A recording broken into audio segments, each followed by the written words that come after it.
You fainted because of the heat stroke? Oh, come on. You're already a useless wife, so don't try to bother me even more. Oh God, you're a real pain in the butt, you know that? I'm not going home today. I'm working until late at night. Also, I have an important meeting going on right now, so do something about it on your own. See ya. With that, my husband Max hangs up the phone. I fainted and I'm in pain, and this is how he treats me? I guess he doesn't care about me at all. What? The phone call I just had now? Oh yeah, it was something about my wife fainting. Oh, it seems like he didn't hang up the phone. Really, she truly is a useless wife. Oh, I have a great idea. I think I'll take this opportunity to throw her away and marry you since you're young and beautiful. Anyways, let's just enjoy what we have for now, shall we? Is this perhaps? My name is Tessa. I live with my daughter Rebecca, who just turned 5 years old, and my husband, Max, who is a hard-working man. Max is a friend of a colleague from the office where I used to work at, and Max was introduced to me by a colleague who couldn't bear to see me depressed after breaking up with my ex-boyfriend who I was dating at the time. We then began dating, and after about 3 years of dating, we got married. I worked for a few years after our marriage, but now I am a full-time housewife and actively participate in local volunteer activities. The reason I became a full-time housewife was because Rebecca was born. I had actually planned to return to work after my maternity leave, but because of Max, who insisted me to quit my job, I decided to quit my job and become a full-time housewife. According to Max, he says, "It is best for children to be with their mothers, especially if she is a girl." Max loved children since we first met and had always said he wanted a child even when we just started to date. So, when he found out that I was pregnant, he cried with joy. During my pregnancy, he left work and came back home early to be by my side as I suffered from morning sickness. He was a kind husband. He remained the same even after our daughter Rebecca was born. Max was a devoted father who bathed Rebecca after he came home from work and took her to parks and theme parks on his days off. But recently, Max has been getting busier at work and was even working on his days off more and more. "Dad, what do you want to do today?" "I want to draw at home." I'm sorry. I'd love to play more with you, Rebecca, but I really have to go to work now. So, let's draw together some other time. It has been about 2 months since this kind of conversation between Rebecca and Max was held every time he had a day off. It was sad and pitiful to see Rebecca being rejected by Max. Although I was sad, I also thought that Max was working really hard and doing this for us as a family. So, I couldn't really ask him to work less on his days off, which was a luxury we couldn't afford. And sometime later, around the time when the summer heat was at its peak, I was strangely concerned about the weeds growing in my garden that day, so I spent the rest of the morning weeding. I took a break for lunch around noon, and as I was finishing up cleaning, doing the laundry, and other household chores, it quickly became late afternoon. It was the time when elementary school children leave school. I took Rebecca with me and went out to help carpooling the kids as part of the local volunteer work. I was impressed by all the elementary school students who greeted me cheerfully in spite of the heat, and we'd finished the volunteering activity without any incident. When I returned home, dripping with sweat, the room was very hot. I immediately reached for the remote control to turn on the AC. But I couldn't put any strength into my fingers to press the switch. Then, My vision began to flicker gradually, and the scenery around me began to spin. I was unable to stand properly, and I crouched down on the spot. The wooden floor felt cold. It finally occurred to me when I reached that point. I remembered that I had only had tea once at lunchtime and had hardly drank any water before or since then. I had been making sure Rebecca was hydrated frequently, but I hadn't paid attention to myself. Even while I was thinking about this, my consciousness was fading away. Finally, I could no longer move freely on my own. At that time, Rebecca, who has said she wanted to play in the garden, came back. Seeing me fainted in the living room, Rebecca's eyes grew widely and was surprised to see me lying down on the floor. "Mommy, what's wrong? Do you feel sick?"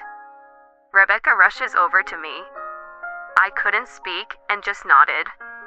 Then, Rebecca, even though she's very young, she sensed the urgency and ran out of the house and brought the neighbors over. "Mommy fainted. Please help." The neighbor then used our home phone to call for an ambulance. While the ambulance was on its way to the hospital, I was barely conscious. I could see the worried faces of my neighbors who sympathized me and Rebecca. We arrived at the hospital and I was taken to the emergency room and was treated quickly. As I had expected, it was heat stroke. It seemed to be pretty serious, and I was instructed to take proper precautions against heat stroke from now on. Meanwhile, Rebecca was holding my hand tightly. It was as if she was encouraging me, which made me feel a little better. I decided to ask my neighbor, who had been accompanying me the whole time, to leave then.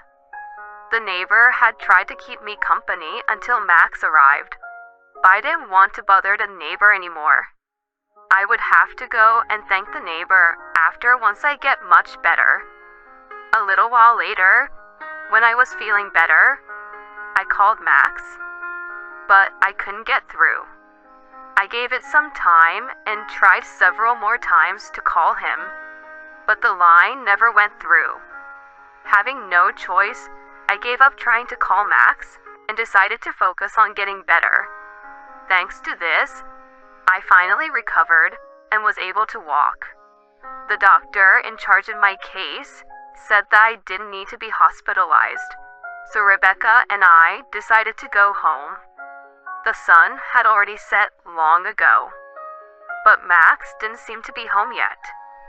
On the way home, I stopped by the supermarket and waited for Max to come home while transferring the ready-made meal I had purchased to his plate. I hadn't even heard from him yet. When I finished preparing the meal, I tried calling Max again. After ringing for a while, the phone finally connected.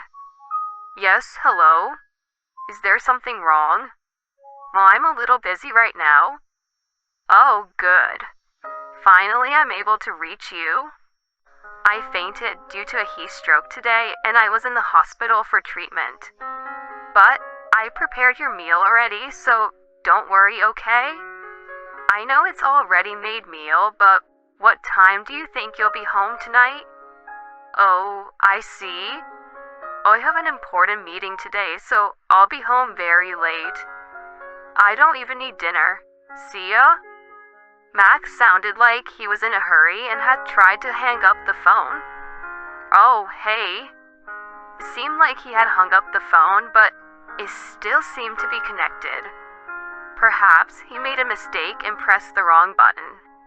As I was about to tell Max that the phone was not disconnected, I heard Max's voice talking with someone on the other end of the line. "Sorry to keep you waiting." Oh, yeah, it's my wife. She said she has some kind of heat stroke. It sounded like someone was talking, but I couldn't hear the voice clearly. For Max's tone of voice, I guessed he was talking to his co-worker.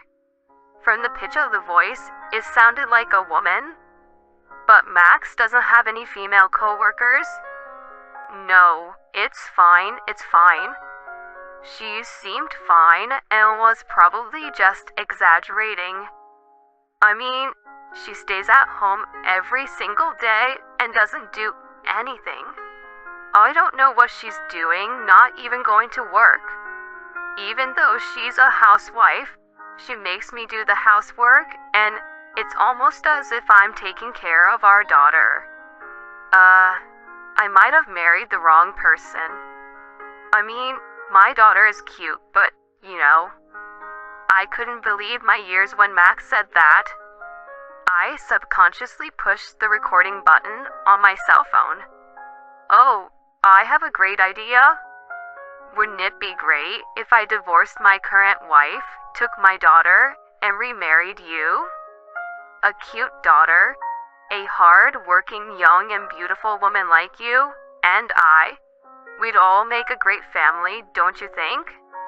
As Max said this, I heard someone cackling and laughing. Then, I heard someone's voice clearly, and a voice was getting close to the phone. Are you asking me to be the mother of your child all of a sudden? Well, your daughter is cute, so maybe that's not too bad of an idea. Well then, you have to promise me. Hurry up and divorce your current wife and become my husband. Yes, I will. Anyways, let's continue what we were doing here. I can be with you for a long time today. And that was when I hung up the call. Just like when I fainted from heat stroke, every power and energy had left my body. It would be strange not to suspect Max to be cheating on me after hearing this conversation. Max had been lying to Rebecca and I this whole time, and he was having an affair with another woman. I thought he was a good husband and a father, and a great family man, but he betrayed me. He used to be so kind. Where did that Max go to? This is absolutely unforgivable. My anger toward Max rose. I want to get back at him somehow. Then I suddenly remembered. I wondered if the call I just heard was recorded properly or not. I checked my cell phone and played back the recorded data. Thank God. It was in the middle of the call, but it was recorded properly. But this alone might not be enough evidence of Max's affair. So later that day, I visited a detective agency with this recorded data. I asked for a background check on Max, and listened back to the recorded data I had brought into the agency. At first, we didn't notice it, but there was some casual music playing in the background in the call. The detective told us that the music was from a TV commercial that was playing in a certain hotel. And if it's that hotel, then that hotel would be near Max's workplace.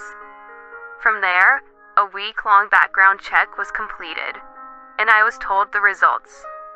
As I had expected, Max was having an affair with a woman at work.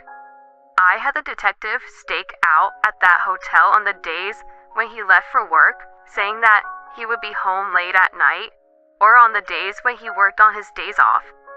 And the detective was able to capture Max and his mistress entering the hotel together in a photograph. The detective also checked out the name of the other woman, Ashley, who had recently joined the company. According to the investigation, the two had an affair about a month after Ashley joined the company. In the beginning, they were just exchanging cheeky emails, but they got a taste of it, and they started having an affair. Just hearing the story is horrifying. But anyways, now I was finally ready to get back at them. Then came Sunday. Max tried to leave the house again, saying he had to work on his day off. But I already knew that was a lie, because I had already checked with his workplace in advance. I had already confirmed with Max's boss that he isn't that busy where he had to work 90 hours per month for the past month and the upcoming months. That was what Max's boss had told me. When I tried to confirm with Max's boss, He seemed to get some kind of hint while answering to my questions, but I just thanked him and quickly hung up the phone after. I told Rebecca to go play in her room, and as Max was about to leave, I stopped him and sat him down on the sofa in the living room. Hey, I need to talk to you about something. I've told you before, I have to go to work today too. Stop lying. I know everything. I presented Max with the evidence of the affair that I had received from the investigation. Max then had a surprised look which said, "Oh crap. You know what I'm talking about, don't you? While I was in the hospital after fainting from heat stroke, you were happily having an affair yourself, weren't you? Rebecca was asking you to play with her, but you lied and had an affair with another woman, right? Do you realize what you did?" Then, Max knelt down on the floor and bowed his head. "Oh, I'm so sorry. I didn't mean it. Because it's that woman's fault. She forced herself onto me because she knew that I was easy to get to. I'm a victim too. I'll break up with Ashley, and the three of us will continue to be a family as usual. Alright?"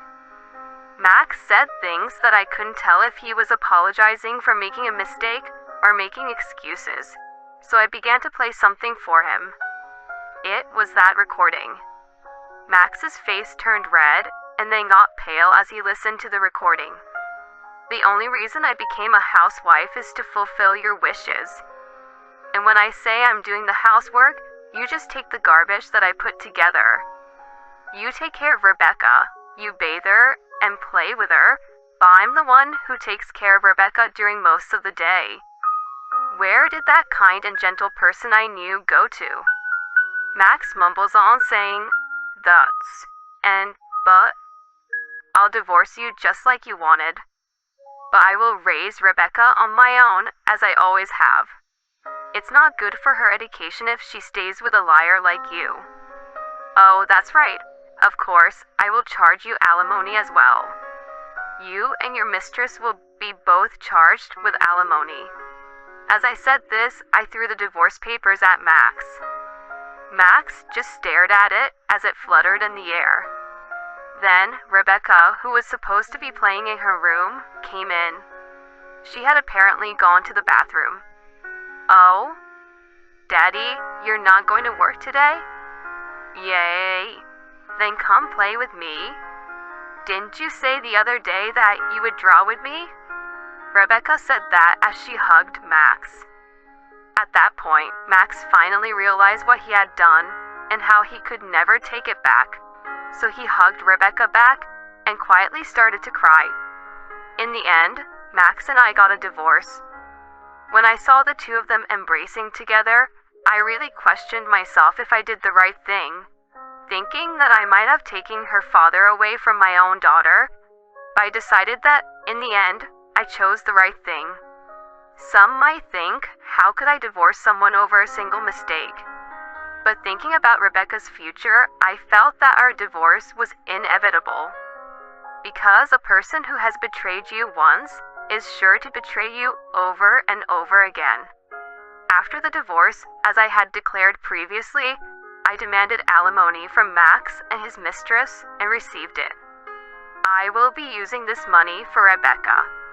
According to the rumors, the mistress, who had a habit of spending money on luxurious things, sold all the brand bags and accessories she had been collecting in order to pay the alimony and desperately trying to make ends meet. It seems that she didn't want her parents to know that she was paying alimony for the affair. The mistress, who was left almost penniless, is now quietly and soberly going about her business. Max apparently thought about returning to his parents' home near his workplace, but he was accused of his own affair and got disowned by his parents. He now lives alone in an apartment. And since Max and his mistress were having an affair in the office, there were a few people who were suspicious of their relationship, and Max's divorce seemed to have made the accusation even stronger. I had a hard time explaining the divorce to Rebecca. we're going to live separately with your dad from now on? When I said this, Rebecca looked excited and asked, So, when can we see Daddy again?